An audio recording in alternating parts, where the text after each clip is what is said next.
నమస్కారం NS news కి స్వాగతం. నా పేరు ఉషా. ముందుగా ముఖ్యాంశాలు. కరీంనగర్ జిల్లా కేంద్రంలోని విద్యాశాఖ అధికారి కార్యాలయం వద్ద దళిత లిబరేషన్ ఫ్రంట్ రాష్ట్ర ప్రధాన కార్యదర్శి మార్వాడి సుదర్శన్ ఎన్ఎస్టీవీతో మాట్లాడుతూ కరీంనగర్ జిల్లా పరిధిలో విద్య వ్యాపారంగా అంగట్లో సరుకుగా మారిందని, ప్రభుత్వ నిబంధనలను తుంగలో తొక్కుతూ విచ్చలవిడిగా విద్యా వ్యాపారం చేస్తున్న వారిపై చర్యలు తీసుకునే అధికారులే లేరా అంటూ ప్రశ్నించారు.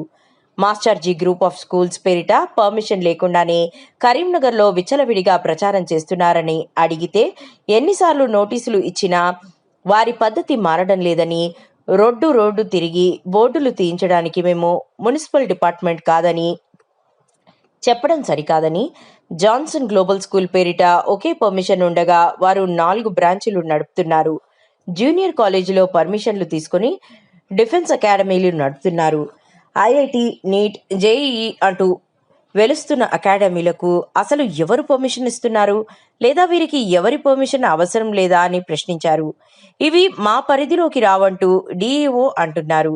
జూనియర్ కాలేజీలకు తప్ప అకాడమీలకు మేము ఎలాంటి పర్మిషన్లు ఇవ్వలేదని ఇంటర్ బోర్డ్ అధికారులు చెబుతున్నారు. మరి వీరికి ఎవరి అనుమతి అవసరం లేదా, లేక ఇంత జరుగుతున్నా అధికారులు కాసులకు అమ్ముడుపోయారా అంటూ ప్రశ్నించారు.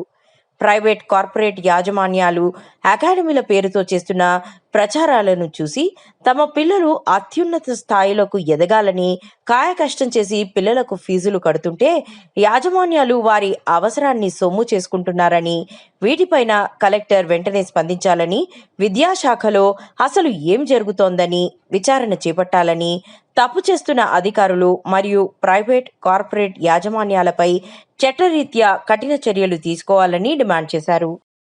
విద్య వ్యాపారం అయిపోతుంది, విద్య అంగట్లో సరుకైపోతుంది. విద్య మీద చర్యలు తీసుకునే నాయకత్వమే లేకుండా పోతుంది. రాజకీయ నాయకులు ఒకవైపు ఉంటే మరే విద్యా అధికారులు డిఓ కావచ్చు, డిఐఈఓ కావచ్చు, ఎవరు కూడా శ్రద్ధ తీసుకోలేకపోతారు. ఇలా అకాడమీ పేర్ల మీద అమాయక ప్రజలకు ఏమి తెలియదు ఈ అకాడమీ అంటే ఏంటిది అని. మరి అకాడమీ వాళ్ళు సర్టిఫికెట్లు ఇస్తారా, ఇయ్యరా, మరి మధ్యలోనే ఎగబెడతారా? మరి అదే కాకుండా ఎన్నో ఇబ్బందులు చేస్తున్న అకాడమీలు ఉన్నాయి. మరి ఇవి పర్మిషన్ లేని అకాడమీలకు ఎలా పర్మిషన్ ఇస్తున్నారు? మేము ఇదే మాటను మేము పోలీస్ వ్యవస్థను కూడా అడుగుతున్నాం. వీటి మీద చర్యలు తీసుకోవాలి. కానీ ఎడ్యుకేషన్ డిపార్ట్మెంట్ మీద ఎడ్యుకేషన్ మినిస్టర్ అన్న చర్యలు తీసుకోవాలి. ఇలా మధ్యతరగతి కుటుంబాలు ఈ అకాడమీలకు బలైపోతున్నారు. మరి ఈ అకాడమీలకు ఎలాంటి పర్మిషన్ లేదు. ఐఐటి అనుకుంటా ఏదేదో పగాడాలు పలుకుతూ ఇలా ఇన్స్టిట్యూట్లు మొదలుపెట్టారు. వీటిని వెంటనే దీని మీద చర్యలు తీసుకోవాలి. ఈ బాధ్యత డిఓది, డిఐఓ గారిది. మరి వీళ్ళు ఎంతనే చర్యలు తీసుకోవాలి. ఇది తీసుకోకపోవడం ఇది రేవంత్ రెడ్డి గారన్న వీటి మీద చర్యలు తీసుకోవాలని కరీంనగర్ నుంచి మేము పిలుపునిస్తున్నాం. అతి ముఖ్యంగా వీళ్ళకు ఫైర్ సేఫ్టీ లేదు, భవన అనుమతి లేదు. ఇదే కాకుండా విద్యార్థుల బతుకులతో చెలగాటమాడుతూ జిఎస్టీని ఎగబెడుతున్నారు. లక్షలాది రూపాయల ఫీజులు వసూలు చేస్తున్నారు. దాని మీద చర్యలు తీసుకోవాల్సిందే అని మేము దళిత లిబరేషన్ ఫ్రంట్ తరఫున విజ్ఞప్తి చేస్తున్నాం. మాస్టర్జీ పేరు మీద ఎస్పీఆర్, మరి మాస్టర్జీ అన్నది బోర్డు పెడుతున్నారు. కానీ దానికి అనుమతి ఉందా? ఎక్కడ కూడా అనుమతి లేదే. మరి అనుమతి లేని బోర్డులు ఎట్లా పెడుతున్నారు? మరి ఇంత పట్టబగట్టలే మోసం చేస్తున్నారు. మరి కంటిన్యూగా మోసాలు కనబడుతున్నాయి. మరి దీని మీద ఎందుకు చర్యలు తీసుకోలేకపోతున్నారు? డిఓ గారిని మేము ప్రశ్నిస్తున్నాం. డిఓ గారు వెంటనే వీటి మీద చర్యలు తీసుకోవాలి. కానీ ఒక మాట అంటారు డిఓ గారు, మేమేమన్నా మున్సిపాలిటీ వాళ్ళమా అని. మరి జీతాలు తీసుకునేది డిఓగా ఉండి, మరి డిఓగా ఉన్నప్పుడు విద్యా సంస్థ పేరు మీద విద్యార్థుల బతుకులతో చెలగాట మాడినప్పుడు పూర్తి బాధ్యత డిఓ గారిదే, వీరి శాఖదే.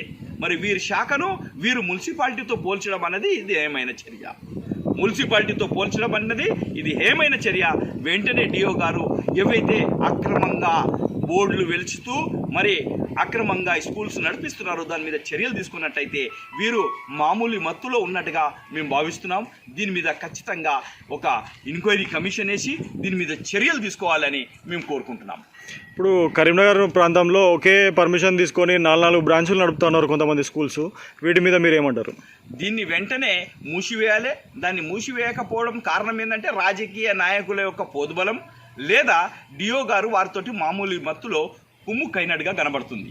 ఇలా పిల్లల బతుకులతో చెలగాటం అన్నట్టుగా అనిపిస్తుంది. ఇలా 4 సెంటర్లు నడిపిస్తూ లక్షలాది రూపాయలు ఇలా జిఎస్టీని ఎగరగొడుతున్నారు. మరి వీటి మీద పూర్తిగా ప్రభుత్వం కూడా ఉక్కుపాదం వీళ్ళ మీద పెట్టాలని మేము ప్రధానంగా డిమాండ్ చేస్తున్నాం.